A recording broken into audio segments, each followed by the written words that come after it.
ദൈവത്തിന് സ്തുതി. പ്രിയമുള്ളവരെ, നിങ്ങൾ കേൾക്കുന്നത് യുഗാന്ത്യവും ഭാവി ജീവിതത്തിൻ്റെ രഹസ്യങ്ങളും എന്ന ക്രിസ്തീയ ഗ്രന്ഥത്തിൻ്റെ വായനയാണ്. ഫാദർ ചാൾസ് ആർമിനോ എഴുതിയ ഈ ഗ്രന്ഥം മലയാളത്തിലേക്ക് വിവർത്തനം ചെയ്തത് മർഗരീറ്റയാണ്. സോഫിയ ബുക്സാണ് ഈ പുസ്തകം പ്രസിദ്ധീകരിച്ചിരിക്കുന്നത്. വിശുദ്ധ കൊച്ചുത്രേസ്യയെ വളരെയധികം സ്വാധീനിച്ച ഈ ഗ്രന്ഥം അന്ത്യകാലഘട്ടത്തെക്കുറിച്ച് സൂചന നൽകുന്നു. പുസ്തകം തുടർന്നും കേൾക്കാൻ ആഗ്രഹിക്കുന്നവർ ഈ പേജ് സബ്സ്ക്രൈബ് ചെയ്യുക. ദൈവം നിങ്ങളെല്ലാവരെയും സമൃദ്ധമായി അനുഗ്രഹിക്കട്ടെ. നമുക്ക് വായനയിലേക്ക് പ്രവേശിക്കാം. ലോകാവസാനത്തിൻ്റെ അടയാളങ്ങൾ. ലോകത്തിന് അവസാനമുണ്ട് എന്നത് തീർച്ചയാണ്. അത് സംഭവിക്കുക എപ്പോഴാണ്?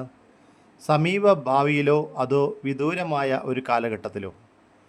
ക്രിസ്തീയ ആത്മാക്കളെ ആകാംക്ഷഭരിതമായ വിചിന്തനത്തിന് പ്രേരിപ്പിക്കുന്ന ഗൗരവതരമായ ഒരു ചോദ്യമാണിത്. തിരുലിഖിതം ഇക്കാര്യത്തിൽ നമ്മെ തീർത്തും അന്ധകാരത്തിൽ ഉപേക്ഷിച്ചിട്ടില്ല. കൃത്യമായ തീയതിയെക്കുറിച്ച് യേശു പറയുന്നു. ആ ദിവസത്തെക്കുറിച്ചോ മണിക്കൂറിനെക്കുറിച്ചോ പിതാവിനല്ലാതെ മറ്റാർക്കും, സ്വർഗത്തിലെ ദൂതന്മാർക്കോ പുത്രന് പോലുമോ അറിയില്ല. മത്തായി 24:36. അതേസമയം പ്രവചനങ്ങളുടെ പൂർത്തീകരണം സമീപസ്ഥമാണെന്നും ലോകം അവസാനത്തിലേക്ക് അടുക്കുന്നു എന്നും നമ്മെ അറിയിക്കാൻ കൃത്യമായ അടയാളങ്ങളും സൂചനകളും നൽകാൻ അവിടുന്ന് തിരുമനസ്സായി. മനുഷ്യവംശത്തെ ഒട്ടാകെയും ഓരോ വ്യക്തിയെയും കുറിച്ച് യേശു ഇപ്രകാരം തന്നെയാണ് കൽപ്പിച്ചരുളിയത്. നമുക്ക് മരണം സുനിശ്ചിതമാണ്, എന്നാൽ എപ്പോൾ എന്നത് തികച്ചും അജ്ഞാതവും. ഇന്നയാൾ ഒരാഴ്ച കൂടിയോ ഒരു ദിവസം കൂടിയോ ജീവിക്കുമെന്ന് പറയാനാവില്ല. പെട്ടെന്ന് എപ്പോൾ വേണമെങ്കിലും മരണം സംഭവിക്കാമെങ്കിലും അവസാന മണിക്കൂർ ആസന്നമാകുന്നതിന് മുൻപ് മുന്നറിയിപ്പുകൾ ലഭിക്കുമെന്നത് തീർച്ച. അല്ലാതെ ഭൂമിയിലുള്ള ജീവിതം ഇനിയും വളരെ കാലം തുടർന്നു കൊണ്ടുപോകുവാൻ സാധിക്കുമെന്ന് ചിന്തിക്കുന്നത് ബുദ്ധിശൂന്യതയാണ്.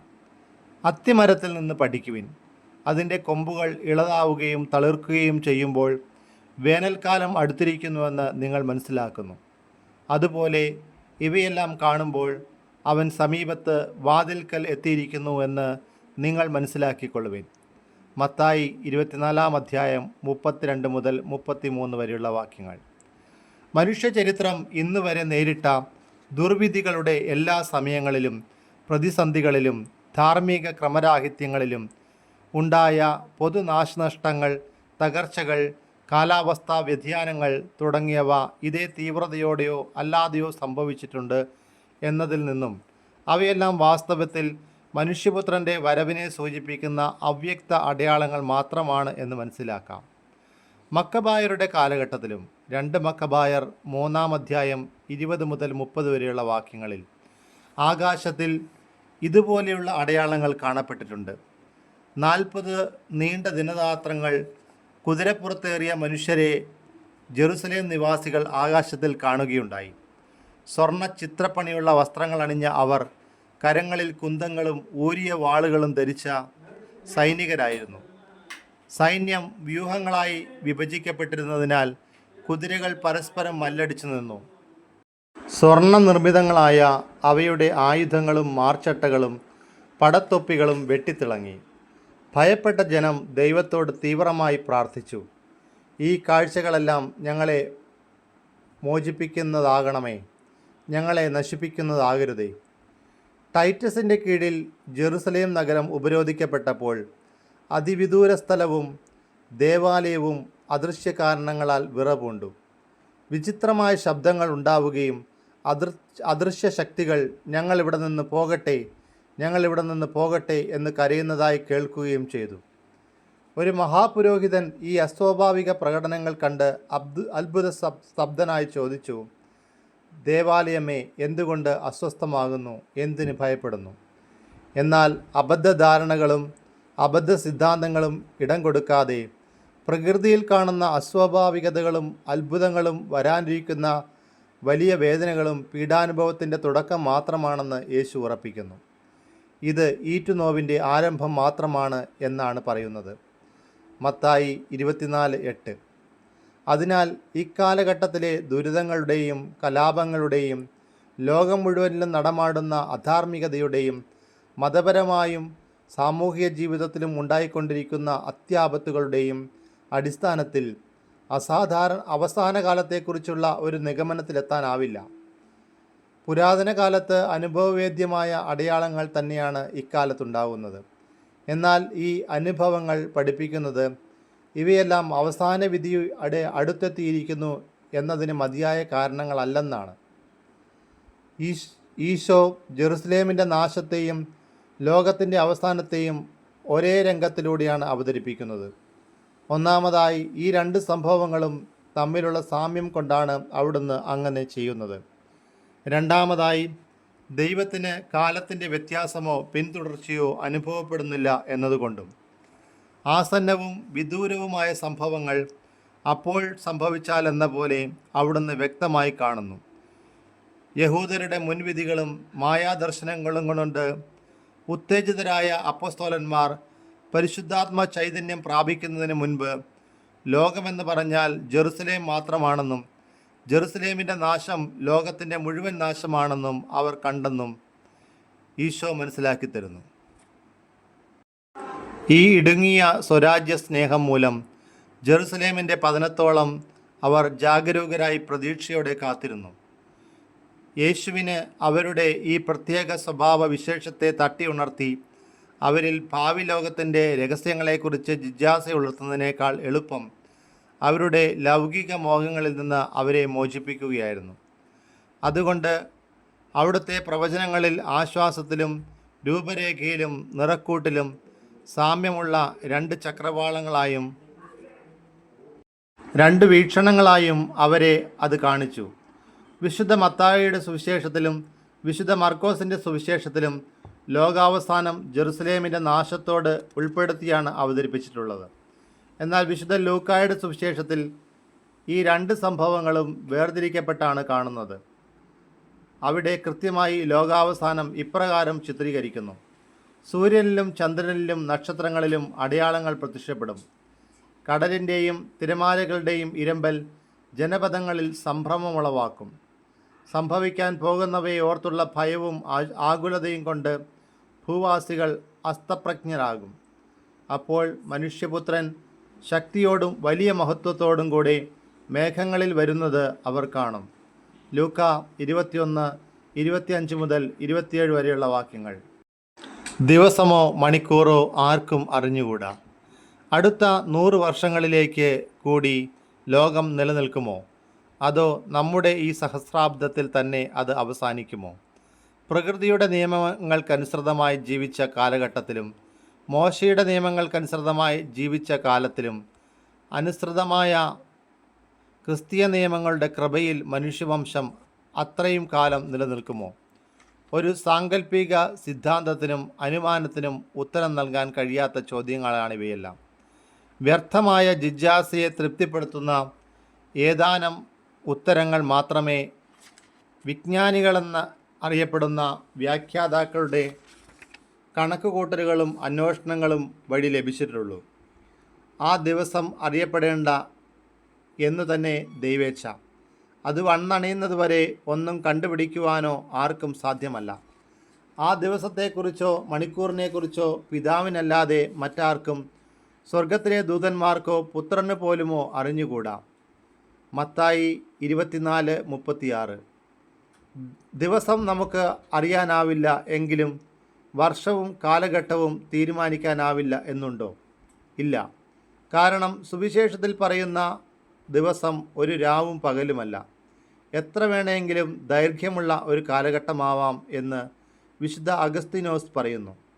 മലാക്കി പ്രവചനവും വേദപാരംഗതൻ്റെ സാക്ഷ്യത്തോട് ഒത്തുപോവുകയാണ്. സൈന്യങ്ങളുടെ ദൈവമായ കർത്താവ് അരുളി ചെയ്യുന്നു, ഇതാ അവൻ വരുന്നു. അവൻ്റെ വരവിൻ്റെ ദിവസത്തെ ചെറുത്തു നിൽക്കുവാൻ ആർക്ക് കഴിയും?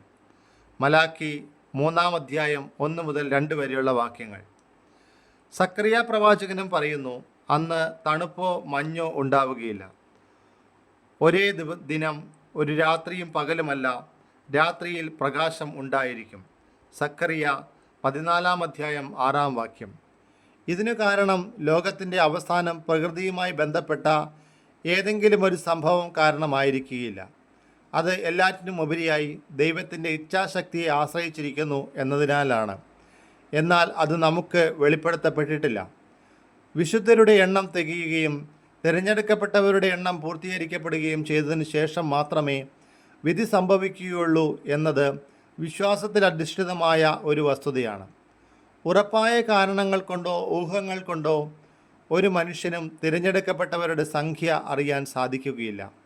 ഈ സംഖ്യ പൂർണ്ണമാകാൻ ഇനിയും അധികം സമയമെടുക്കുകയുമില്ല. കഴിഞ്ഞ നൂറ്റാണ്ടുകളിൽ രക്ഷിക്കപ്പെട്ടവരുടെ എണ്ണത്തേക്കാൾ കുറവായിരിക്കും ഇക്കാലത്ത് രക്ഷിക്കപ്പെട്ടവരുടെ എണ്ണം എന്ന് തീർത്തു പറയുവാൻ ആർക്കും കഴിയുകയില്ല.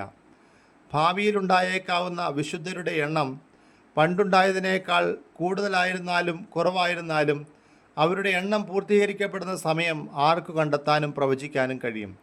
വിശുദ്ധരുടെ എണ്ണം സമൃദ്ധമായി തീരുന്ന അവസരങ്ങളിലും അവരുടെ എണ്ണം അപൂർവമായി തീരുന്ന ഊഷര കാലഘട്ടങ്ങളിലും സഭയുടെ ചരിത്രത്തിലുണ്ടായിട്ടുള്ളതെന്ന് ഒരു പ്രഖ്യാപിത സത്യമല്ലേ? അതുകൊണ്ട് മുൻകൂട്ടി നിശ്ചയിക്കപ്പെട്ട ദൈവഹിതം ലോകത്തിൻ്റെ മൗലികമായ ലക്ഷ്യമാകിയതിനാൽ ആർക്കും ലോകാവസാനം അടുത്തോ വിദൂരത്തിലോ എന്ന് പറയുവാൻ സാധിക്കുകയില്ല. ലോകം അവസാനിക്കുന്ന ആ മഹാദിനം ദൈവത്തിൻ്റെ ഒരു രഹസ്യമാണെന്ന് ക്രിസ്തു പഠിപ്പിക്കുമ്പോൾ അത് പിതാവിൻ്റെ പരമാധികാരത്തിൻ്റെ കീഴിലാണെന്നും അത് അവിടത്തേക്ക് മാത്രമേ അറിയാനാവൂ എന്നും ഉറപ്പിച്ചു പറയുന്നു.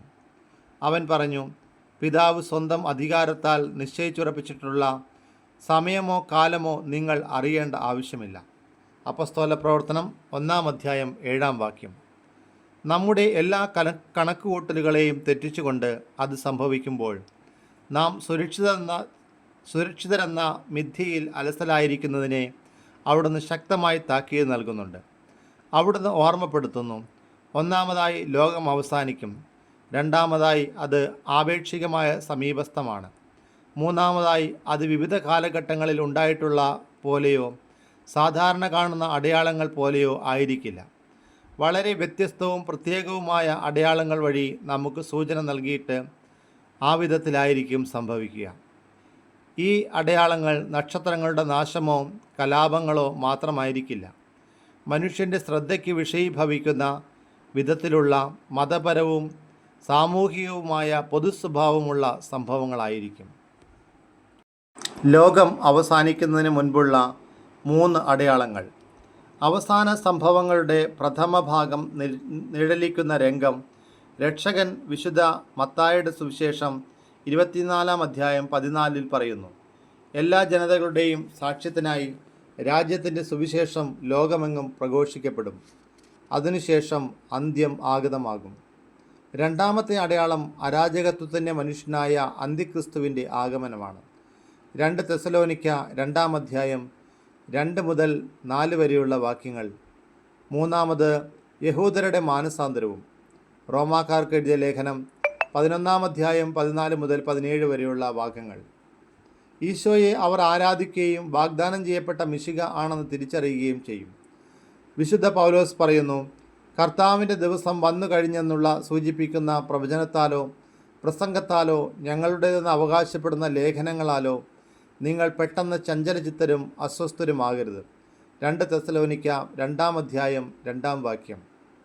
വിശുദ്ധ പൗലോസ് പ്രഖ്യാപിച്ച ക്ലേശത്തിൻ്റെ ഈ അവസാനത്തെ 2 അടയാളങ്ങളും ഇതുവരെ സംഭവിച്ചിട്ടില്ല. അന്തിക്രിസ്തു പ്രത്യക്ഷനായിട്ടില്ല. യഹൂദജനം ഒരു രാഷ്ട്രമെന്ന നിലയിൽ ഇന്നുവരെ തങ്ങളെ വലയം ചെയ്തിരിക്കുന്ന മൂടുപടം മാറ്റി കുരിശിൽ തറച്ചു കൊന്ന യേശുവിനെ ദൈവമായി സ്വീകരിച്ചിട്ടില്ല. ഇക്കാലഘട്ടത്തിൽ ഭൂമിയിലൊട്ടാകെ സുവിശേഷം പ്രസംഗിക്കപ്പെട്ടു കഴിഞ്ഞുവെന്നും എല്ലാ രാഷ്ട്രങ്ങളിലും സാക്ഷ്യം നൽകി കഴിഞ്ഞുവെന്നും ഇനിയും തീർപ്പ് കൽപ്പിക്കാനായിട്ടില്ല. ഇക്കാര്യത്തെപ്പറ്റി സഭാപിതാക്കൾക്കും വിദ്യാപാരംഗതർക്കും വ്യത്യസ്തമായ അഭിപ്രായമാണുള്ളത്. ക്രിസ്തുവിൻ്റെ പഠനങ്ങൾ ധാർമ്മികമായി വ്യാഖ്യാനിച്ച് രത്നച്ചുരുക്കത്തിൽ മനസ്സിലാക്കണമെന്ന് കുറേ പേർ പറയുന്നു.